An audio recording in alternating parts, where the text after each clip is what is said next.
we talked about maybe we should tell about who we are, because we're a group consisting of 4 individuals. Christian, I'm Tommy, and then we have Morten and Søren, and we've been working together for 20 years, doing all sorts of artworks, but mainly and more integrated with the architecture and dealing with space and public spaces especially. We've been working together 20 years under the name A Kassen. We met each other at the Art Academy, coming from 4 different directions. I did photography, Tommy was painting, and Søren and Morten coming from a sculptural background. We met and started doing a project together, had fun. It was interesting working together, working with a gut feeling or intuition. That's the whole idea of A Kassen, I guess. You never know who got the idea. Why did we end here? Like it's an open process, which is an amazing process, mostly to be part of.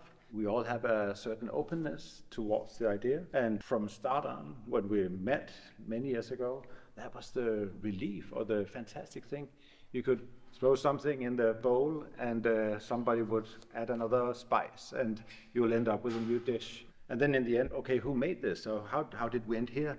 And nobody actually knows. And that's a fantastic thing about working in a group, I have to say. Yes, so now we got this invitation to do a project here at Nicolai Wallner. Quite often we work in the public space. For this exhibition, we kind of tried to take in some kind of public project, you could say.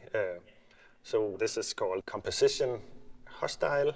These unwelcoming shapes that has the only function of being like unfriendly, hostile. And I think we saw it as kind of an interesting, intriguing way of building a city, doing something to not have people going in these areas. By taking that kind of image or that idea, bringing it into a gallery space, you of course take that idea into the space, but also that you transform the space so it becomes something totally different, and it has a different meaning, of course. Now it's art. In the public, maybe you can figure out, okay, what is the meaning or what is it supposed to do? And here you have like, maybe somebody knows this type of architecture, maybe the viewer doesn't, and see it as an artistic statement, which it of course also is. I think we're interested in the visual, the aesthetics of it, which in the first place wasn't the idea at all. And then, of course, also what the whole, this industry, there are benches where you shouldn't sit. There are different areas in a city where you try to avoid people, especially homeless people. Yeah, it's solely about function when it's in the public space. And when you transform it into a sculpture, then it becomes something else. That's the mix between architecture and art that we really like and find interesting. Often there's a contradiction between architects and artists, like they're fighting each other over a lot of things. We have so much in common, and it's interesting to work together. So taking something solely made for function and turn it into a sculpture pulls it into this sphere where it can go either way. It's both function, but it's also thought-provoking or relates to your body or the space. When you see it in a public area, you wouldn't think of it. You just go by and think, okay, this is because nobody should ride their skateboard or shouldn't sleep here, or whatever the reason is to keep a certain group of citizens away. So we try to mix it up a bit by taking it into the gallery space. And this is more or less existing somewhere, more or less in this shape and structure. Doesn't make sense to kind of make this at all, anywhere. And then you find out, okay, it makes sense to be unwelcoming. So I think that's also why we could look at it as art, because it doesn't look like something that should be in a city for any reason at all. So I think that's kind of intriguing. Why would you do a structure like this? It puts focus on a piece of urban architecture that's ever increasing, it seems. Sometimes I use a park garage where they play loud classical music in the morning, and the music is amazing, just not in the morning. So it's just using 200-year-old compositions as a terror to keep you going. It's bizarre, and that's just weird.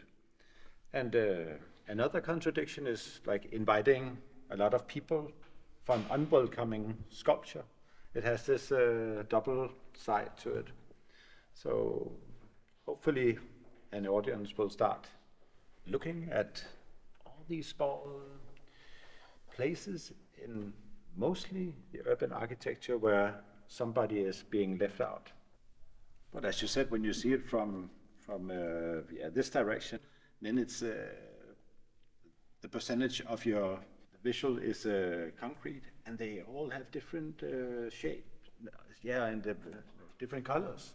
So it is like a painting if you look at it that way. We tend not to make direct political works, but you can think of it as a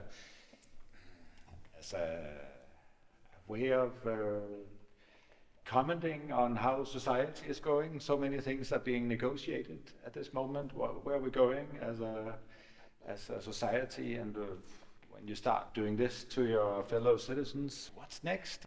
Yeah, I think, as you say, we don't work direct like in politics, but on the other hand, we try to inspire, we try to kind of open the world, open the viewer's eye to be more open to the world. So that's I think that's to take a stand, and we're suggesting anyway how the world could be, and this is suggesting more why is this a thing at all. It fits maybe more here than in the urban landscape.